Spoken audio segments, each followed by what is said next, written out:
Now we are going to start with the pattern programs using recursion. We have seen a lot of basic questions till now, and now we are going to talk about some pattern programs. Earlier, if you have worked with the pattern program using for loop, so similarly you can build those patterns using the recursion. Let's say we talk about this simple pattern.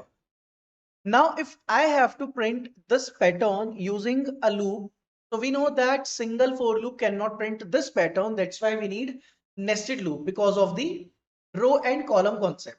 So basically it's like that you have one loop that goes for each row. So that is from I0 to I less than 5.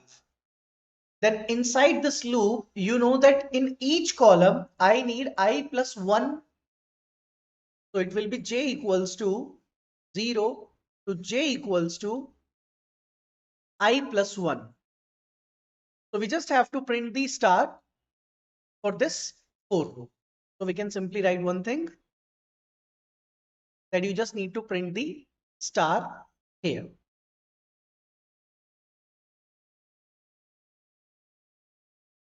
All right. So this was the concept to print the simple pattern using for loop. Now the same pattern we have to build using the recursion. So just think of the basic solution, what proper solution would be there to print this particular pattern using recursion. So basically, if we want to implement this program using recursion, we need to understand that for each row, we need to print n number of columns. So if one function is responsible for handling the row code, let's say I have a function known as print pattern. Okay, in this function, I'm going to pass number of rows and current row. That will keep on incrementing your row, because right now we have row 1, row 2, row 3, row 4 and row 5.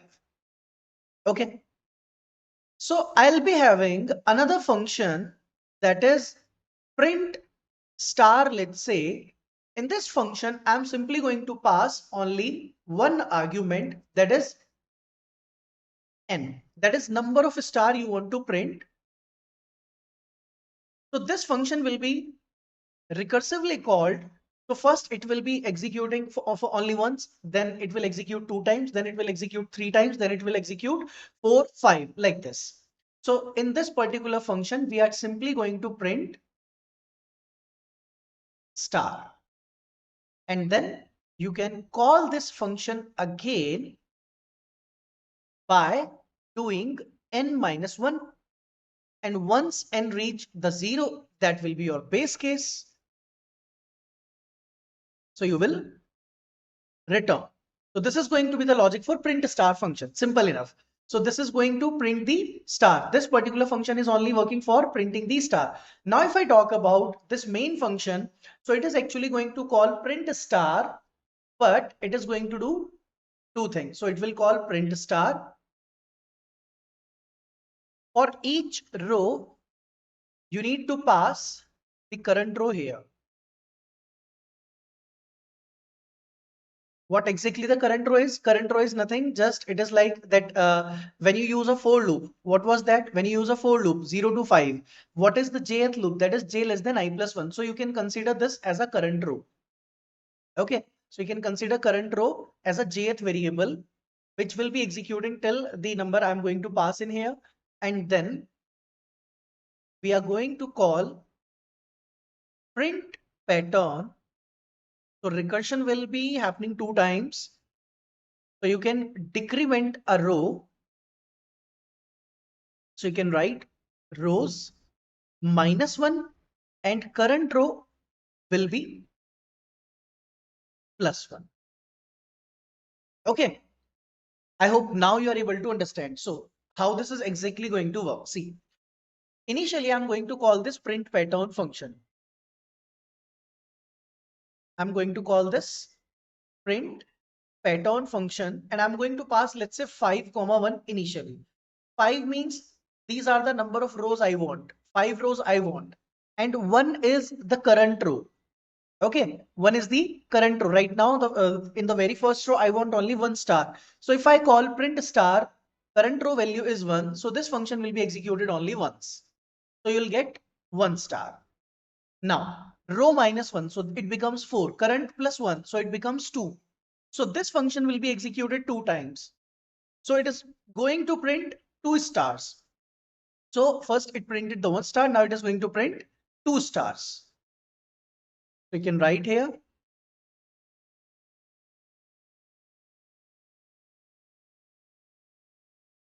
So,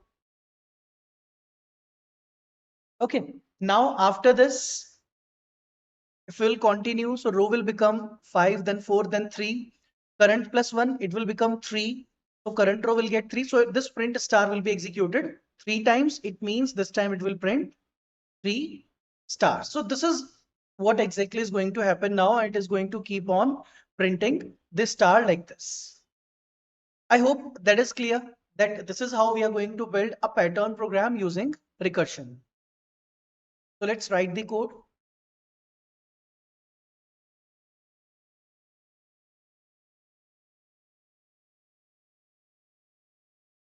All right, so this is our first pattern. And now we'll be needing two functions because as we know that when we was using the for loop, we was using two for loops. So similarly, you need two functions. So the very first function is void print pattern. This is our main function and we are going to pass number of rows and second argument is the current row. That is ith element, you can just imagine.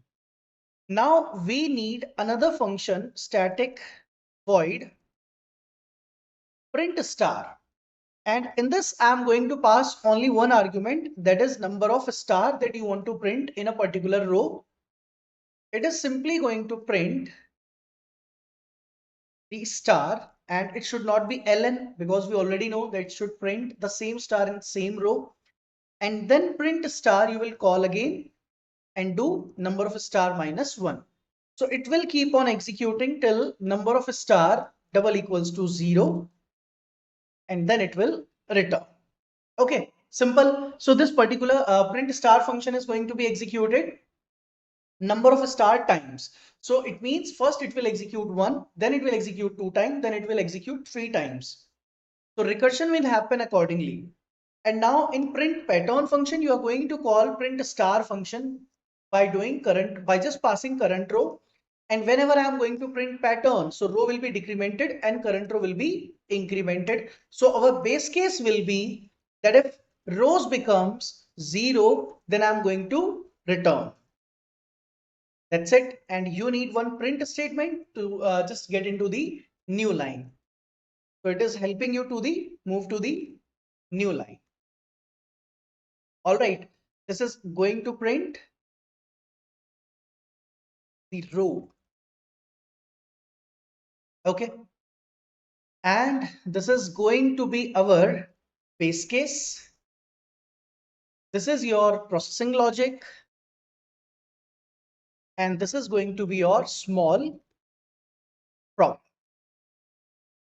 plus recursion. So these two functions will simply help you to print the pattern program. And now let us simply call this print pattern function. Number of rows, I want 5 and the current row is 1. Let's see the output. Okay, now we can see here the pattern is perfectly available. So this was the simple program just to understand how we are going to print a simple pattern using recursion. Now our next question is second pattern, and this time we just have to reverse this pattern. So now we already know that whenever we want to print these pattern, we know the criteria of recursion, how exactly recursion work when you have to print this kind of pattern. Now we just have to think of that we have to print this pattern in reverse. What sort of changes we can do in this program so that this pattern will be printed? Just think about the change that you should do in this program, and by doing that change only, you'll be able to solve this. So basically, if we want to print this pattern in reverse order, we are simply passing the current row that starts from 1. What if I simply pass current row 5? Because this time I don't want the current row to start from 1. I want current row to start from 5, and instead of current row plus 1, just do minus 1, and that's it. Nothing else you have to do. Now just run and check. See, we got the pattern. This is how simple it was to execute this pattern. So what exact changes I did here? I just passed 5. So in the first pattern, I was passing 1 because in the first row, I was having 1 star, then 2, then 3, then 4, then 5. This time I did exactly opposite. So first row need 5 star, then do minus 1, then it becomes 4, then 3, then 2, and then 1, and that's it. So this is how we created pattern number 2. So if we talk about this particular pattern, so there are two variants of this pattern, one with a space and one without a space. Like if I don't have a space, you can easily include the spaces.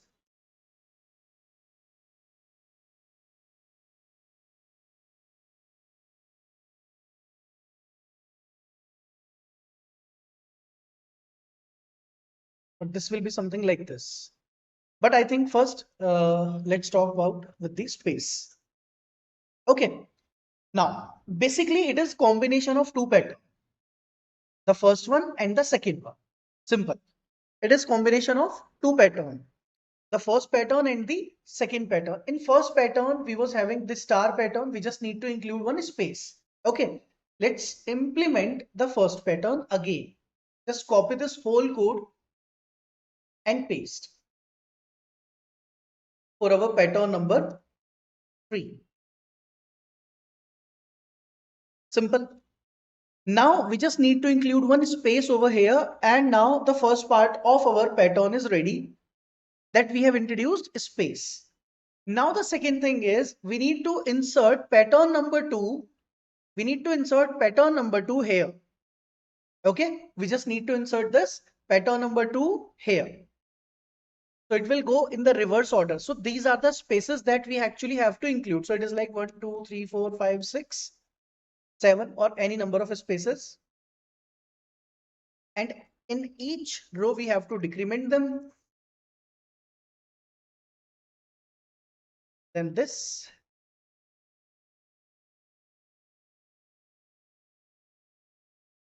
I hope you are able to understand that in each row, you just need to decrement the spaces. Okay, and keep on doing this. So exactly I'm talking about this pattern 5, 4, 3, 2, 1. So we just need to copy the pattern number 2 now. So we just need to copy the pattern number 2 means in pattern number 2, what we was actually doing, we was having this print star, we was calling print star by passing current row, but that current row was decrementing. Okay. Now in our case, in pattern number 3, we need to include one function to print these spaces. So I will write print space, and in this will pass number of spaces, and then our base case will be if number of spaces double equals to 0, then simply return. Otherwise, print space, remove ln, and then recursive call print space number of spaces minus 1. So the logic will be same first. Now the only thing is that you have to call print space first. So before calling the print star, we have to call the print space. Now in print space, what value should I pass? See, I only have one variable, current row. We don't have three variables. We have two variables. One is for current row, one is for the number of row, and one is handling the current row.